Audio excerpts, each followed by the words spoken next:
नमस्कार मैत्रिणींनो, तुम्ही मागच्या याच्यामध्ये बघितलेलं होतं की मी बोलली होती की मी साडीचा स्कर्ट शिवायचा होता आणि कस्टमरला मी बोलली होती की तिची हाईट वाढल्यानंतरून तुम्हाला तो यूज करता येईल असं मी काहीतरी करून देईल. त्याच्यासाठी मी खालच्या बाजूने फोल्ड करून घेतलेला आहे. तुम्ही बघू शकता इथे एक टिप मारली, आता ही वरतून प्रेस टिप आलेली आहे.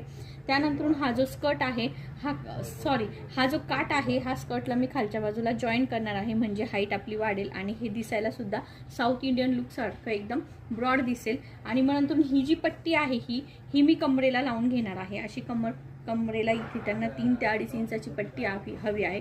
आता मी तुम्हाला पुढच्या व्हिडिओमध्ये म्हणजे ह्याच व्हिडिओमध्ये पुढे दाखवणार आहे की मी स्कर्ट कसा झालेला आहे. आता आपण करायला घेऊया.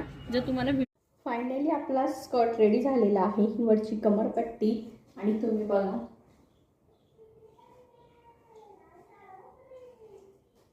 बघू शकता किती मोठा घेर आलेला आहे. आता हा जो पूर्ण घेर आहे हा मी पूर्ण 3 मीटरमध्ये बसवलेला आहे. हे बघा